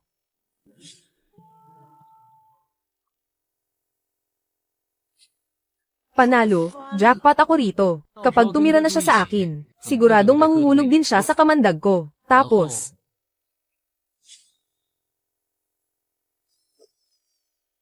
magandang dilag. Ako si Bai Wuyi mula sa pamilya Bai ng Haiwan. Maaari ba kitang yayain sa isang pribadong hapunan? Sige ba, tara na.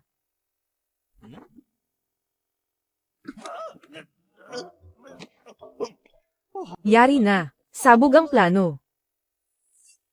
Hindi maaari. Bakit? Isa kang kagalang-galang na binibini mula sa malaking pamilya. Hindi pwedeng ikaw ang maghahabol sa kanya. Pumili tayo ng araw para papuntahin si Chu Feng sa bahay. Basta't makapagbigay siya ng sapat na dote, maaari ka na niyang pakasalan. Ikalawang tito, alam mo namang isa lang siyang ordinaryong trabahador. Paano niya kakayanin ang dote na iyon? Hindi ko kailangan yan. Kailangang panatilihin ng pamilya Zuan Yuan ang ating dangal. Leng Chan, unawain mo ang malasakit ko sa iyo. Hindi pa nakukuha ang pendant, kaya paano kahahayaan ni Tito na umalis na lang? Ano sa tingin mo ang balak ng ikalawang tito mo? Hindi sigurado, pero halatang hindi maganda ang pakay niya. Mabuting maghanda tayo ng husto. Kung hindi, baka, ang nakatakda ay mangyayari. Bukas na bukas ay pupunta ako roon. Chu Feng, kung hindi ka sigurado, huwag ka nang tumuloy. Kaya ko namang gawa ng paraan ito ng mag-isa. Ipinagkatiwala ka sa akin ng iyong ama. Hindi ko hahayaang masaktan ka kahit kaunti. Alam ko ang ginagawa ko. Magtiwala ka lang at maghintay. Good luck sa iyo. Zuan Yuan Gufeng. Nagawa niyang patayin ang sarili niyang kuya. Isipin mo na lang kung gaano siya kawalang hiya at kalupit. Kailangan kong iligtas agad si Zuan Yuan Leng Chan sa kuko ng agila. Mukhang kailangan ko ng humingi ng tulong. Ginoong Chu Feng, nagkita tayong muli. Maupo ka muna. Ginoong Chu Feng, sabihin mo na ng diretsahan ang pakay mo. Sa totoo lang, kami na ni Zuan Yuan Leng Chan. Gusto ko sana siyang yayain na magsama na kami sa iisang bahay. Teka lang, nobya mo si Zuan Yuan Leng Chan. Ang babaeng kasing lamig ng yelo na iyon. Napaibig mo pala. Bilib na talaga ako sa iyo. Seryoso na tayo. Sa ngayon, ginigipit ako ng pamilya Zuan Yuan. Kaya naman, lumapit ako sa isang kaibigang tulad mo, na may pambihirang kakayahan para sumuporta sa akin. Maliit na negosyante lang naman ako. Nagbibiro ka yata, binibining Morong. Ang pamilya Morong ay isa sa 3 malalaking pamilya. Ang katayuan mo, binibining Morong, ay may malaking bigat sa lipunan. Huwag na po tayong magpaligoy-ligoy pa rito. Sige. Magsasalita na ako ng tapat. Pinupuntirya ka ngayon ng pamilya Tuoba, Ginoong Chu Feng. At ngayon, nakikisawsaw ka pa sa gulo ng pamilya Zuan Yuan. Kung gusto mong ang pamilya mo Rong ay kumilos para tulungan ka, Ginoong Chufeng, hindi ba dapat magpakita ka rin ng katapatan? Dapat sulit ang lahat, para naman may dahilan kaming kalabanin sila para sa iyo, di ba? Hindi ba? Sa totoo lang. Ang totoo niyan, ako ang direktang disipulo ng alchemist sage na si Ouyang-zi. Kung tutulungan ako ng pamilya mo Rong sa pagkakataong ito, bibigyan ko kayo ng ilang pambihirang tableta na may malakas na bisa. Kapag bumalik na ang guro ko mula sa kanyang paglalakbay, tiyak na gagantimpalaan kanya ng husto.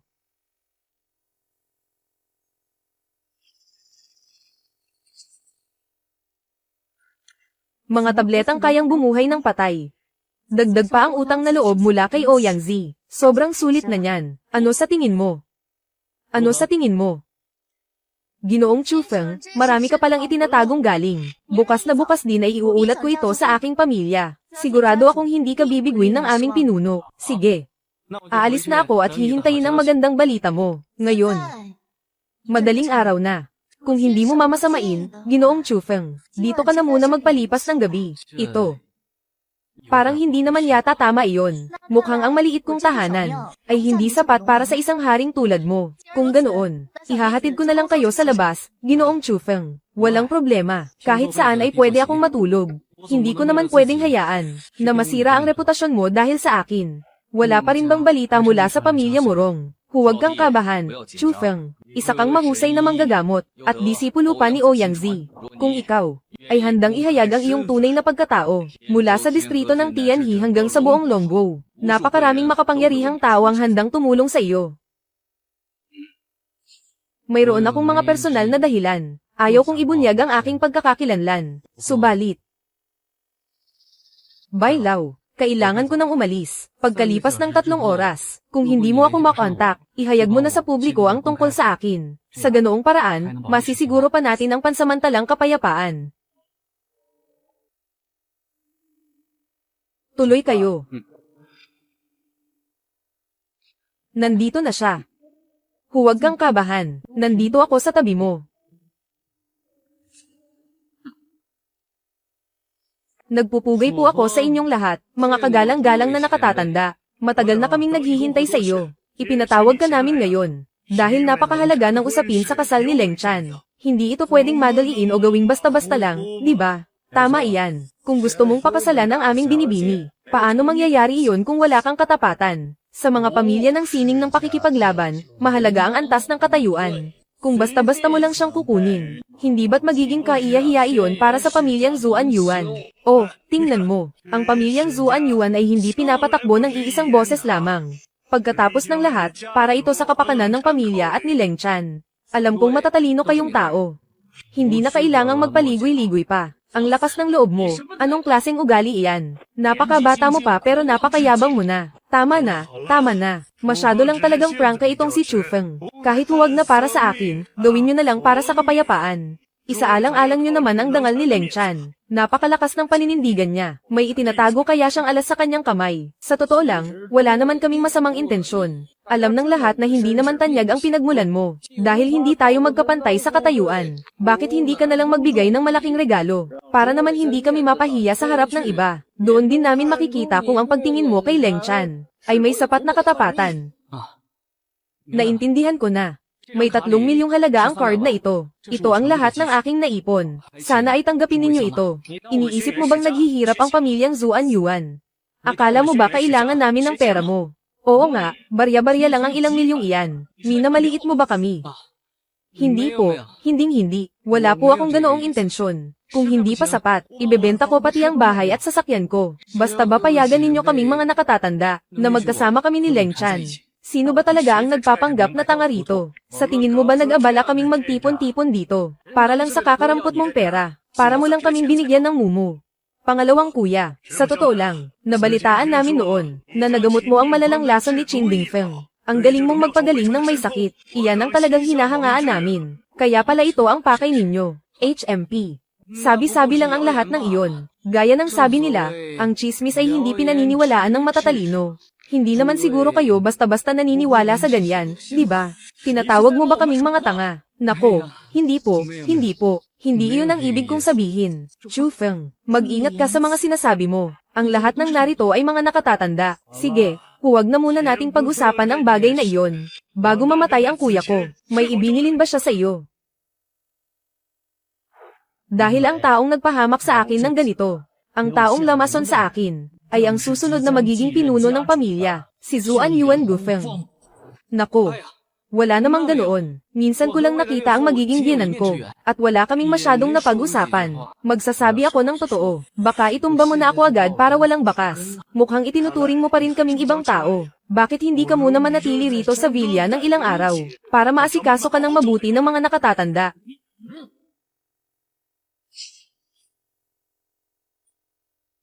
Anong nangyayari? May plano ka ba? Siguro nga. Iyon pala ay ang pagdating ng kagalang-galang na pinuno ng pamilyang Morong. Hindi ba ako nakakaabala sa inyo? Isang malaking karangalan ang pagbisita mo sa aming hamak na tahanan. Paano mo nasabing nakakaabala ka? Hindi ko alam kung ano ang pakay ng pinuno ng pamilyang Morong sa pagpunta rito. Para sa aking mabuting kapatid na si Chufeng. Napag-usapan na namin ito noon. Ngayong araw ay nagdala ako ng mga mamahaling regalo para sa formal na pamamanhikan. Tama ba ang narinig ko? Ang dakilang pinuno ng pamilyang Morong ay itinuturing na kapatid ang isang Chufeng. Pangalawang kuya, bago ka pa lang sa pwesto, hindi magandang makipag-away ka agad kay Morong Xiao ngayon. Mukhang hindi ito ang tamang oras. Naku naman, pasensya na po, mga nakatatanda. Nagbibiro lang po ako sa inyo. Pampagal lang ng loob, para maging malapit tayo sa isa't isa. Ang pagpapakasal kay Leng Chan ay hindi dapat minamadali. Talagang para sa kasal namin ni Leng Chan. Nag-abala pa ng husto ang kuya kong si Morong. Mabuti, napakabuti. Isa itong sorpresang kagalakan. Nagulat din ako. Magkapatid ang turingan namin ni Chufeng. At ngayong pakakasalan niya ang pamangkin mo. Parang nakaupo lang ako sa bahay. Pero bigla akong naging nakatatanda ninyo. Ha ha ha. Dahil si Chufeng at ang pinuno ng Morong ay magkapatid ang turingan. Ibig sabihin ng ating dalawang pamilya ay dapat nang mas maging malapit sa isa't isa sa hinaharap. Sige. Mauuna na muna kaming umalis ng kapatid kong si Chu. Kasama ang aking hipag. Sige, sige, sige. Tuloy kayo. Morong Xiao, humanda ka sa akin. Huwag kang magulat, sa pagpunta sa magulong lugar na ito, kailangan kong magsama ng maraming tao, bilang paghahanda sa anumang mangyayari. Maraming salamat sa tulong ninyo, nakatatanda, hinding-hindi ko ito malilimutan. Maraming salamat, pinuno ng pamilyang Morong. Ano ang tingin mo sa kanya? Napakahusay niya. Ang lakas ng loob ni Chufeng na pumunta rito ng mag-isa. Ang tapang na iyon ay sapat na patunay, na hindi siya nagkukunwari lang. Kaya naman, iyon ba ang dahilan kung bakit sinadya mong magpahuli ng dating? Kung sumuko na siya agad, bago pa man ako makarating, ibig sabihin ang taong iyon ay hindi karapat-dapat sa suporta ng pamilyang Morong. Muntik na tayo roon buti na lang ligtas tayo. Mukhang sinuswerte tayo ngayong araw. Isang guhit na lang, tepak na sana tayo. Oh, mukhang ikaw, nag-aalala ka pala sa akin. Nag-aalala lang ako na kapag namatay ka, wala nang magsasabi sa akin ng huling habilin ng tatay ko. Kung ganoon, kailangan mo akong protektahan ng mabuti. Tandaan mo ito, umaarte lang tayo rito. Huwag kang mag-isip ng kung ano-ano. Magandang araw po, 2 tao po ba ang tutuloy? Oo. Kailangan namin ng 2 kwarto. Naku po, pasensya na po. Isang couple room na may malaking kama na lang ang natitira. Ito. Leng Chan, tingnan mo, ang mga hotel dito sa paligid. Siguradong puno na rin ang mga iyon. Ano sa tingin mo, gusto mo ba? O kaya, dapat 2 kwarto pa rin. Ikaw ay. Ikaw pala. Ang tanyag na manggagamot ng Jingzhou, si Guan Lao. Guan Lao, Chufeng, bata mo pa pero napakagaling mo na. Ano po ang maipaglilingkod ko sa inyo, Guan Lao? Una, para kumpirmahin kung totoo ngang, kaya mong magpagaling ng matinding lason, at mga sakit na BMC. Pangalawa, kung mapatunayang totoo ito, mayroon akong hiling, ibigay mo ang iyong paraan ng paggamot, sa punong tanggapan ng asosasyon. Ang tinutukoy niyo ba ay, ang tungkol kina Qin Dingfeng at Eugene Zuan? Kung ganoon, alam niyo ba, kung sino ang nagpakalat ng balitang ito? Baka may nananadiya sa likod nito, pero hindi ko rin sigurado. Paano kung tumanggi akong ibigay ang paraan ng paggamot? Sa hinaharap, sa mundo ng medisina, wala nang lugar para sa iyo. Masyado namang diktador ang patakarang iyan. para ito sa pag-unlad ng kaalaman sa medisina ng sangkatauhan. Ito ay pandaigdigang panuntunan. Kung ilalabas ko ang race Eta mula sa Danjing, pag-aagawan ito ng mga malalaking pamilya sa buong bansa, para ko na ring hinukay ang sarili kong libingan. Sa totoo lang, ang pagsasapubliko ng paraan ng paggamot ay may mga benepisyo rin. Maaari kang mag-apply ng patent sa oras na iyon, kayamanan, dangal, katayuan, at mga koneksyon. Ang makukuha mo ay higit pa sa 100 beses nang mayroon ka ngayon. Kung ganoon, pasensya na po, hindi ko ito maaaring isapubliko. Hi! Ang desisyon mong iyan ang sisira sa kinabukasan mo. Nasabi ko na ang lahat ng dapat kong sabihin. Hindi ko akalaing mainit na pala ako sa mata nila. Mukhang kailangan ko ng bilisan ng pag-insayo.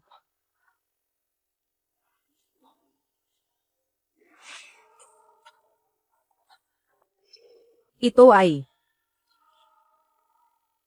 ang Lunhuitong na nakakakita sa lahat.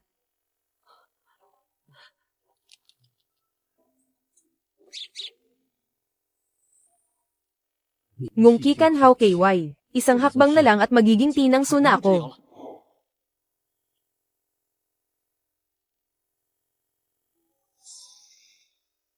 Pamilyar na tagpo ito ah.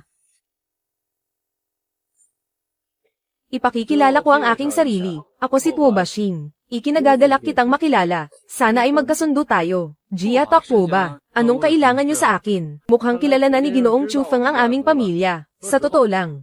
Gusto ko sanang makipagkaibigan sa iyo, Ginoong Chufeng. Hindi ko alam kung pagbibigyan mo ako na magkasalo tayong kumain. Pasensya na. Ayaw kong masyadong masangkot sa mga sinaunang pamilya ng Votuat. Pero sangkot ka na sa 2 pang malalaking pamilya. Hindi na tayo makakawala sa gulo. Moalang-galang na, Ginoong Chufeng. Ngayong nakaharap mo na si Guanlao. Nararamdaman mo ba ang matinding pressure? Huwag mong sabihin, ikaw ang utak sa likod ng paglalagay sa akin sa alanganin. Ikaw nga ba? Para maging eksakto, ito ay ang mga pamilyang Tuoba at Zuan Yuan. Ang iisang layunin namin ay ang hukayin ang mga sikretong itinatago mo. Pasensya na kung ganoon, pero wala akong itinatagong kahit anong sikreto. Nagsasayang lang kayo ng oras at pagod.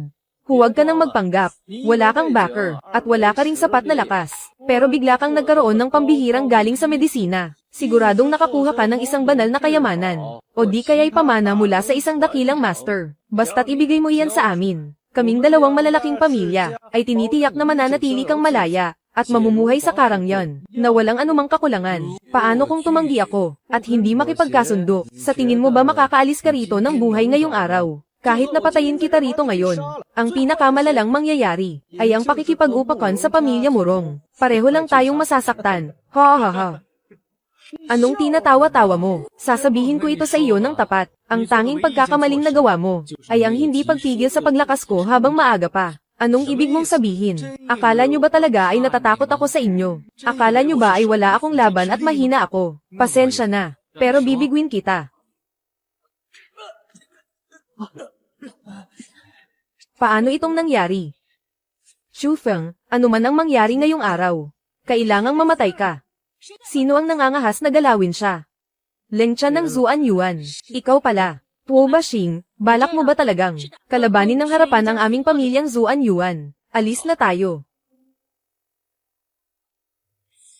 Siya ang susunod na pinuno ng pamilyang Tuoba. Sa pagkakataong ito, ang sitwasyon natin ay talagang hindi maganda. Kung pag-uusapan ang mga taktika, siguradong hindi ko mapapantayan ang 2 malalaking pamilya. Pero kung gusto nyo akong pasukuin, hindi mangyayari iyon. May plano ka ba? Maaari tayong makipagsanib puwersa sa mas malakas na grupo. O kaya naman ay kailangan kong maabot ang antas ng isang tinangsu. Sige, naniniwala ako sa iyo.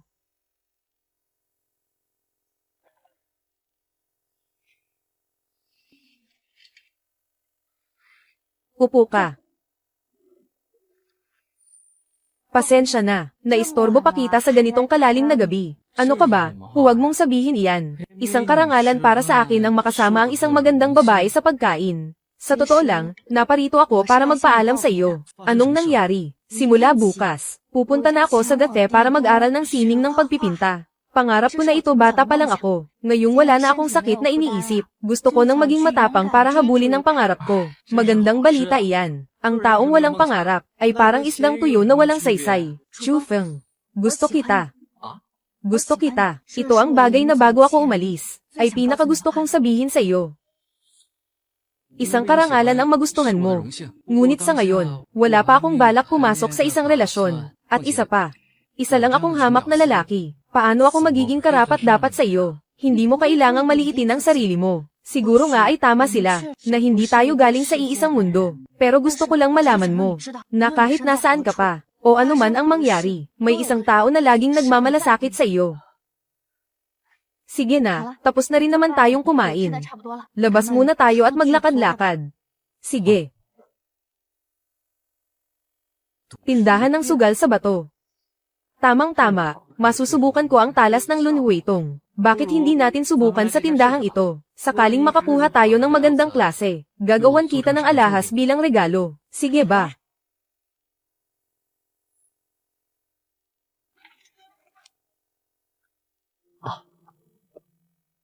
Kaibigan, unang beses mo ba rito? Mayroon kaming mga batong pangkaraniwan, mga hilaw na bato, at mga dekalidad na tipak. Kung gusto ninyong makakuha ng magandang jade, payo ko ay mamuhunan kayo ng mas malaki. Tingnan ninyo ang aming mga dekalidad na tipak. Huwag na. Salamat. Sige na. Asikasuhin mo muna ang iba. Titingin-tingin lang muna kami. Sige po.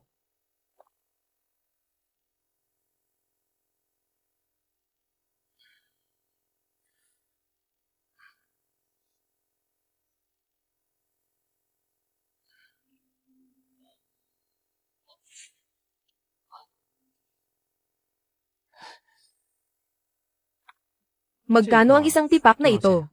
5,000. Sige. Pakibiyak na ito ngayon din. Walang problema, bibiyakin ko na po para sa inyo.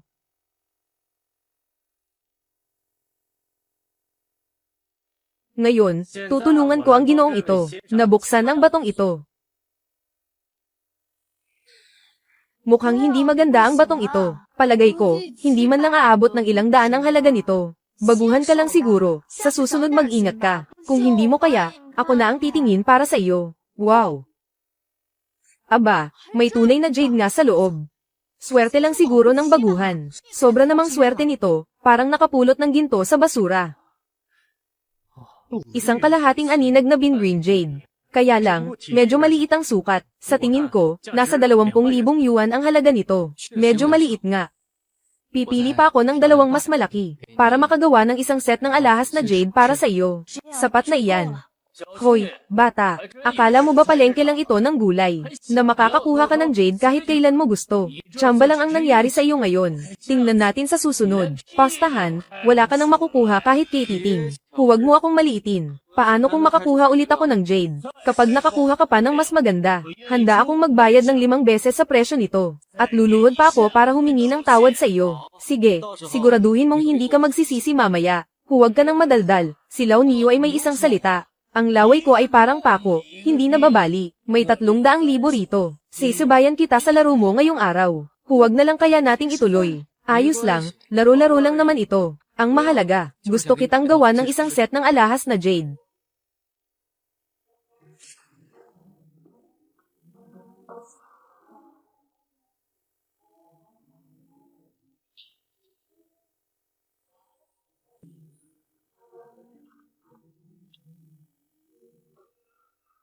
Magkano ang tipak na ito?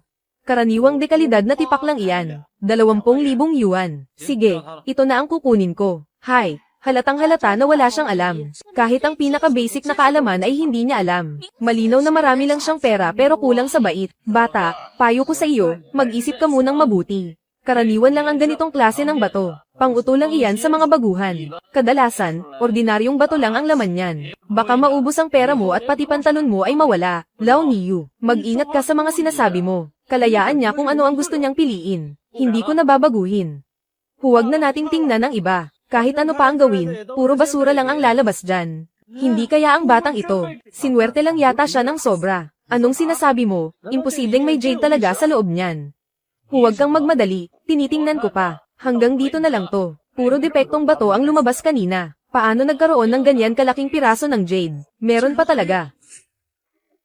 Ito ay isang madilim na berdeng Hechon jade. Ang kintab ay parang langis. Ang texture ay napakalambot. Wala itong kahit anong dumi sa loob. Siguradong isa itong dekalidad na Hechon jade. Sa tingin ko, ang batong ito, nagkakahalaga ito ng hindi bababa sa 500,000. Ang lupit. Pare, Kukunin ko na ang batong ito. Handa akong magbayad ng 500,000. Ano to? Barya para sa pulubi. Bata, gusto mo bang mag-usap tayo sa ibang lugar? Huwag kang magmadali. Lao Niyu. Ang 300,000 mo. Parang hindi sapat ah. Sige, sige, talo na ako. Bibilhin ko ang batong ito sa halagang 5 beses ng presyo nito. Huwag na lang. Gagawa pa ako ng alahas para sa kaibigan ko. Hindi mo tutuperin ang pusta natin. Sino ba sa tingin mo ang minamaliit mo? Lumuhad ka na lang at humingi ng tawad. Sige, tandaan mo to, tignan natin ang susunod na mangyayari.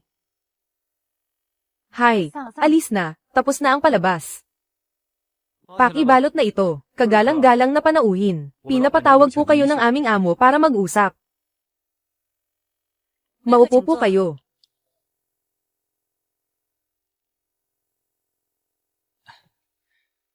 Tawagin mo na lang akong Chufeng. Chufeng na lang ang itawag mo sa akin. Ako si Yun Liu siya. Ang nangyari sa ibaba kanina, nakita ko na sa CCTV. Hindi ko mapigil ang humanga sa kakayahan mo, G. Chu, maituturing kang isang dalubhasa. Masyado nyo naman akong pinupuri, boss yun. Huwag ka nang magpakumbaba, G. Chu, wala akong masamang intensyon. Gusto lang kitang imbitahan na magtrabaho dito sa Baoluju. Ikaw ang magsasabi ng sweldong gusto mo. Pasensya na talaga. May iba pa akong pinagkakaabalahan. Kung ganoon, maaari mo bang suriin ang jade na ito? Sige ba?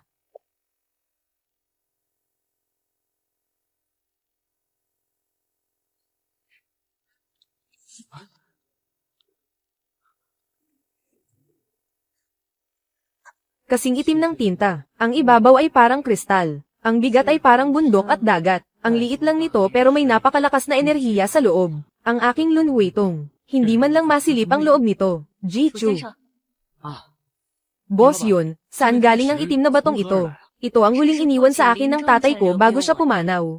Naghanap na ako ng maraming eksperto para suriin ito. Pero hindi ko pa rin alam kung ano talaga ito. Maaaring isa itong meteorite mula sa kalawakan. Kung hindi, hindi ito magiging ganito kahirap suriin. Sige, salamat pa rin, Ji-Chu. Walang anuman. Boss yun, maaari mo bang ibenta sa akin ang itim na batong ito? Ji-Chu, anong balak mo rito? Mahilig lang talaga akong mangolekta ng mga kakaibang bagay. Kung hindi niyo po gusto, ayos lang. Ibibigay ko na lang ito sa iyo. Isipin mo na lang na tanda ito ng ating pagkakaibigan. Parang hindi naman tama yan. Bakit? Ayaw mo ba akong maging kaibigan? Hindi naman sa ganoon. Isang karangalan para sa akin ang maging kaibigan nyo. Tanggapin mo na ito. Hindi naman ako madamo na tao. Maraming salamat. Madam yun, kung may kailangan ka sa hinaharap, huwag kang mag-atubiling magsabi. Magkaibigan naman tayo. Huwag ka nang masyadong mahiya sa akin. Kung hindi mo mamasamain, tawagin mo na lang akong ate yon. Sige po, ate yon. Mabuti naman, Adik Chu. Gusto kong makita kung anong kapangyarihan ang tinatago mo riyan.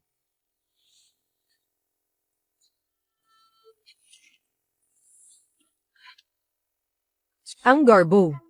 Bakit parang walang nangyayari? Subukan ko kayang patakan ng dugo.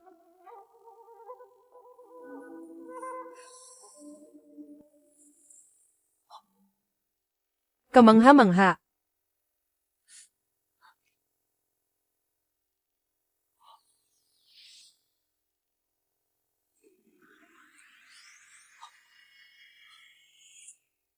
Nagtagumpay ako. Sa wakas, isa na akong ganap na tinangso. Ngayon, susubukan ko kung mabubuksan na ng Lun Weijing ang susunod na pahina. Chuong Tuwinuwet.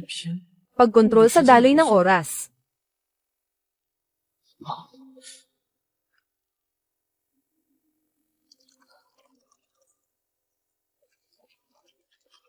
Napakalakas nito.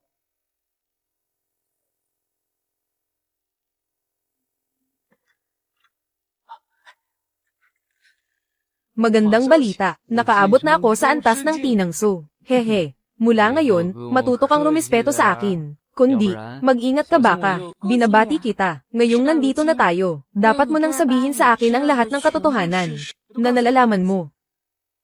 那怎么样才算时机成熟？等我或者你晋升宗师境。 Bakit? Gusto mo bang bawiin ang usapan? May karapatan akong malaman ang totoo. May karapatan kang ang malaman. Pero kailangan mong manatiling kalmado pagkatapos mong marinig ito. Mukha ba akong taong padalos-dalos? Sige.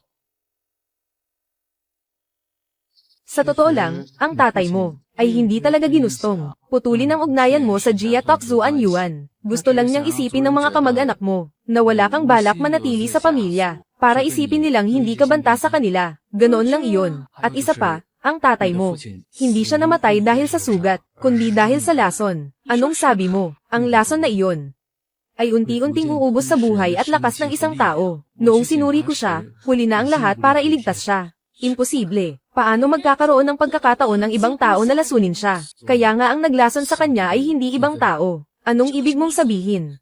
Isang tao mula sa loob ng pamilya. Paano nila nagawang maging ganoon kawalang hiya? Siguradong nagsisinungaling ka. Ang naglason sa kanya ay ang ikalawang tito mo, si Zuan Yuan Gufeng. Babalik ako para harapin at tanungin silang lahat.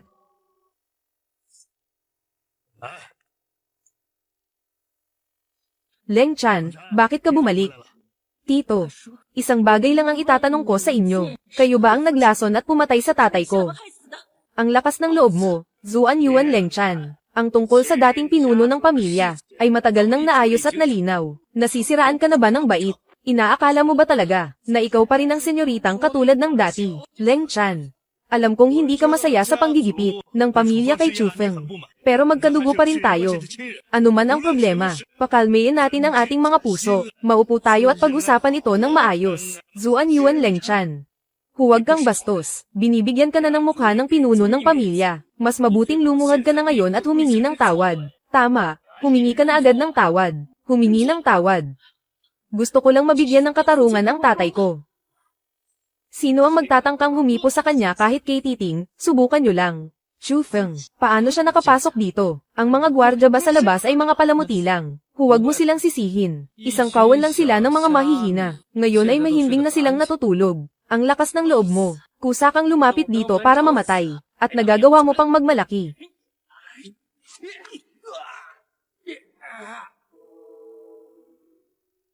Paano ito nangyari? Narating na pala niya ang ganitong antas. Hindi pa ako nakikipagtuos sa inyo. Pero nagmamadali kayong maghatid ng sariling kamatayan. Chufeng, kapag kumilos ka pa, magiging mortal na kaaway mo na ang buong Jia Tokzuan Yuan. Ano naman ngayon? Ako, si Chufeng, ay nang-ahas na pumunta rito ngayon. Dahil handang-handa na ako. Susubukan ko ang galing mo. Napakalambot naman. Hindi ka ba kumain? Tinangsu. Si Chufeng ay mayroon na palang lakas ng isang tinangsu. Paano hahayaan ng Jia Tokzuan Yuan ang pagyayabang mo rito? Sugurin niyo siya ng sabay-sabay. Sandali, hanggat wala akong utos. Walang sino man ang gagalaw. Chufeng.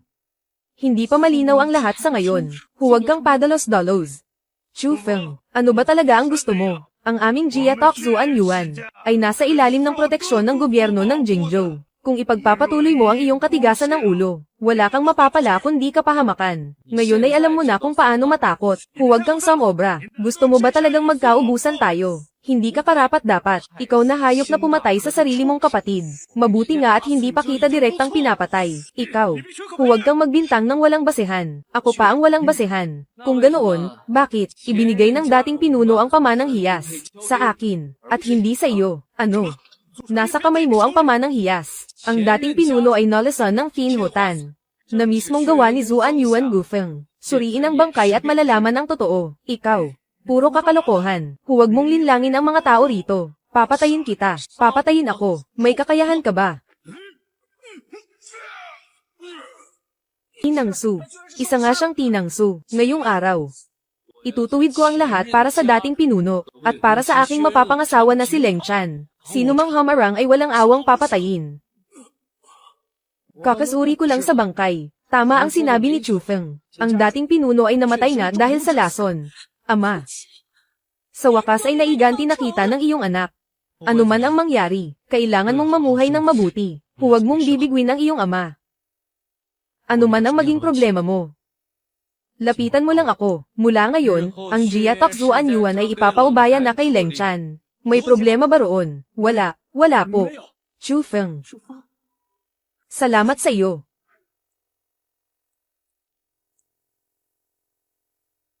Leng Chan. Handa ka bang magpakasal sa akin? Oo, handa ako.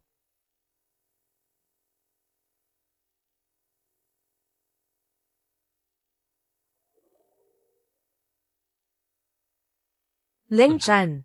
Aalagaan kita habang buhay. Sa natitirang bahagi ng ating buhay, naway gabayan natin ang isa't isa. Beautiful life. 난 너의 곁에 있을게.